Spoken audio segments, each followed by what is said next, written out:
Welcome to a new episode of Pixel and Sand. I'm Brandon Herjavec, the host of this show, as well as the VP of Product Operations and Strategy here at PlaySpace. Today, our very special guest is Dr. Victoria Kennedy-Adkins. She specialized in supporting children, adolescents, and families through a person-centric approach and therapy lens. Dr. Kennedy-Adkins' approach of therapy focuses on creating a therapeutic safe space in which a person feels safe, accepted, and empowered to create their own happiness by growing at their own pace. Today's show, we talk about play therapy and some of the misconceptions around it. Hopefully you enjoy the show, learn a bit more about play therapy, Dr. Kennedy-Adkins, as well as the things PlaySpace is doing. To start off, we'll go a little bit different order. Yeah. What does accessibility in health mean to you? Yeah, I think accessibility, for me, I think a lot about the kids, and mostly I work with younger kids, so the kids that I see, and it's being able, I think, to have tools and things that support their needs and where they are at developmentally. I think a lot of times when we think about accessibility, the conversation a lot of times tends to be about, making sure people in rural communities have accessibility. And I think those are all really amazing and very important aspects. But when I think about accessibility, I also a lot of times think about, making sure that the kids that I have on my caseload have tools to support their needs and what they're going through in those moments. Because I do find, especially with younger kids, sometimes there's a gap in some of that, being able to have things that developmentally work with where they are. And obviously, because you work with children, is there, obviously with the boom of technology now, do you find kids are enjoying it more? Do you think it's been more accessible for children? Or do you think it's, everyone in general is getting more used with technology? Have you seen the shift? Even over the past few years, because things move so fast, have you seen them more shift towards people feeling more comfortable being virtual, or at least in a virtual environment? Because for a lot of us, without saying my age, like when I started, in high school and stuff, video games became popular. Yeah. But now when I talk to my nieces and nephews, and my 9-year-old baby, or 9-week-old baby isn't online. Yeah. Smartly.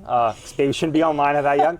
But now a lot of times when I talk to them, they're like, oh, I live in a virtual world. That's normal to them. Have you been finding it more effective with, especially with children's therapy, that they're able to express themselves more freely? Or Yeah, I think that play specifically is a child's language. And right now, the current zeitgeist of the world is really digital in a lot of ways. And I think in a lot of situations, there's a lot of fear about that.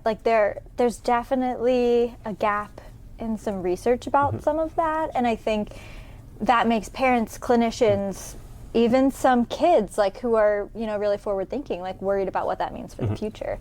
But I do find with the kids that I work with and just the population that I'm exposed to, that a lot of kids are such experts, I think, at using technology, that it's such a beautiful piece of the work that I do with them, that they, a lot of times, it's so mutual in the fact that they're showing me things that really connect with them in different ways than maybe some tools that we know as very traditional play tools do for them. There's some ways that they work through themes in different games and digital platforms that I think allow them to explore things in so many different ways. And some of it is child-led and child guided in some of those ways. But I think it's so cool to see them explore a lot of that and be alongside them as they're doing that. I see a big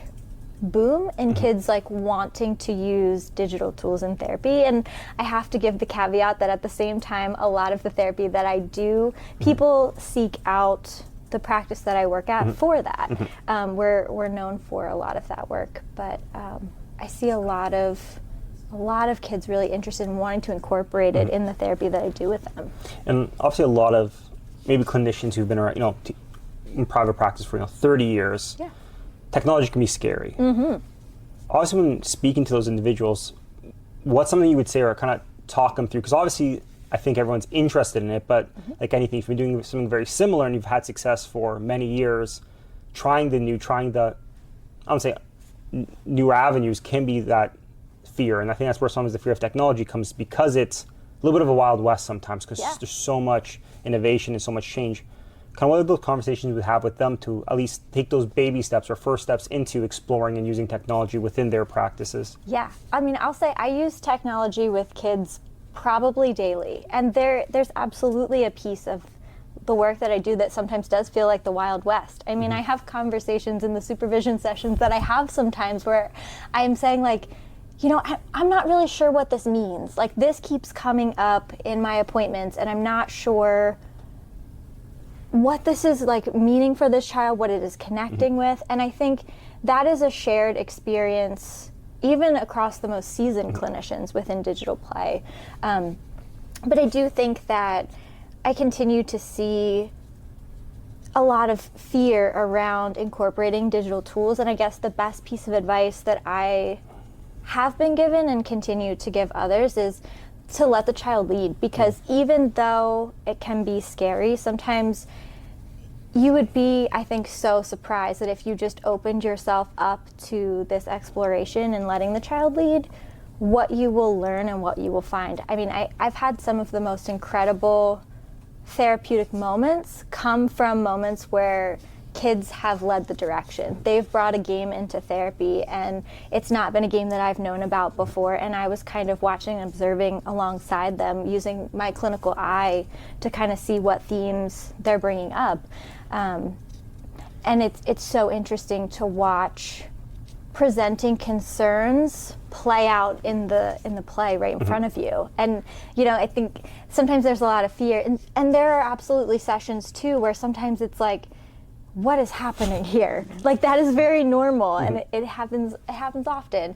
And then 2 weeks later you have one of these appointments that's just like mind altering. And so I think my biggest piece of advice is just open yourself up to like what something like that could bring to your clinical practice, even for your clients. Not even enough for yourself as a clinician, but for your clients. I think, like you said, there's a lot of power in letting the child to kind of help lead and kind of help guide it, because it helps you understand them more. But one thing also is, like we were saying before, a lot of times this is new. Is there some common misconceptions, whether it comes to play therapy or digital play therapy, that you feel that is said a lot of times are just not true? Like, when I say that, what's that thing comes to mind when you're like, this is not true and I keep hearing this, or misconception, or maybe just lack of knowledge in this area of expertise? I hear all the time, like, you're just playing. What are you doing in this time? And that is the most powerful work, because for kids, that is their language to explore and process the things that they go through in the world. And I think that's a piece that I have been really grateful for, having a lot of supervision around how to help caregivers and parents walk through some of the concerns with some of that. And even just as a clinician, starting off some of my very first intake appointments with information about that, so that when a kid comes and talks with their parents after the appointment or their caregivers, and they're like, oh yeah, we played, name certain game we played for the whole hour. Like, they're not like, what? Like, this is therapy? Like, getting very confused. And so I think a lot of psychoeducation around some of that does really help. But I hear a lot of concerns about that, both like from maybe like not so much play therapy clinicians, but clinicians who also work with kids, who maybe take sometimes a more structured approach to therapy sessions. Like, if I were to sit and talk through what I do in a therapy appointment, I think some of them might sit there in shock and horror at some of the things that I do. But I think there's such a power in harnessing some of the play that I see with kids. And obviously, exciting world right now. Everyone in everyone's industry talk about AI. Kind of as a thing. Obviously, it's still in the early stage, so it's not really well known what that's going to come to be. But if you have your crystal ball, 5-10 years from now, is there some things you're seeing today, or at least those grassroots, that you're excited for in 5 years' time, once either it becomes more mass market or a bigger part of the practice? What are those things that kind of get you excited for the future? Yeah. Gosh, my brain goes 10 places at once. One of them are just, I think, ways to help clinicians with efficiency with some things. I think I'm really excited for aspects of that. Not saying that I am hopeful that there will be technology implemented that will like remove some of what my role, documentation wise, or, all of those like emails and all of those things. Like I would really hope for something in the future to definitely help with efficiency with some of those things, but I'm also really, really excited for opportunities in the future to be able to harness pieces of technology from AI and use it to help create things for kids that I think there's just gaps in the market for. One thing that I continue to really love using in therapy is different books and stories.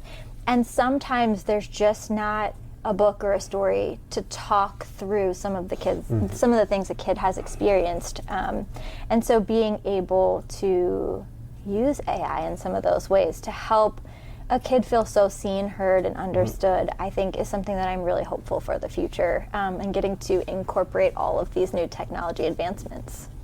And one thing I think, like you were saying, when obviously with the child, involving the caregiver, telling them, hey, this is kind of what's, just to give them some education, as well as when they come home and say what they're doing, kind of understanding that. As we kind of wrap up here, is there anything you would tell like a caregiver or a parent that will help them maybe understand their child better, but like kind of uncover that veil? Because obviously you working with so many children, it's more than maybe what parent has one child, that's one experience. What's something that comes to mind where it's like, hey, when working with children, these are some things to keep in mind that is pretty consistent for understanding them better in their learning, growing brains? Yeah, I think just continue to keep a curious mind. I think sometimes it's really easy to see on paper what your kid is engaging in, the media that they are choosing, and sometimes there's such a deeper theme, meaning, or message underneath it. If a kid is really drawn to aggressive and fighting type games, it doesn't always necessarily mean that they're having these deep internalizations about what they're observing in their games. There might be pieces of like mastery and confidence that they really get from those games, that helps them feel a certain way about their own self-confidence and things like that. And so I would just recommend to parents to, if you're watching your kid, well, that's actually a part of what I would recommend. Watch your kid engage in some of the like digital tools that they are using, and keep a curious, open mind about it, because sometimes it's not all what meets the eye, what they are engaging in. There could be some other meanings and things that they're really connecting with. And then, like we're kind of talking about, because you're not a child, you make so many assumptions, and a lot of times when you talk to a kid, it's completely different direction now you were going with it. And it's always interesting. I know you talk to a lot of parents that when you make assumptions, you talk to your child, and it was either something completely irrelevant or it's something very easy to understand once you kind of get their perspective. So I think that's great advice, almost for everyone in general, to like understand from their perspective, because I think it's relevant for everyone, but especially with children, where you always assume you know more because you probably went to school, and the child could be 10 years old and still in grade school, but they may have different perspectives that you're unaware of completely. Yeah, I love that so much, because I do think sometimes we pass our own adult judgments on different child media pieces. And I'm not saying that there are not things that we should pass some adult judgment on, but I mean more so in the sense of like, sometimes we view games and media and all kinds of different things that kids are consuming from our own adult lens, and sometimes it doesn't always have to connect to that. So that curiosity really helps us understand what the child, and sometimes they don't always know, but what the child is really getting from that. Or maybe it helps clue us in a little bit more to it.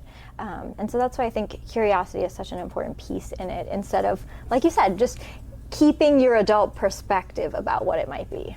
For sure.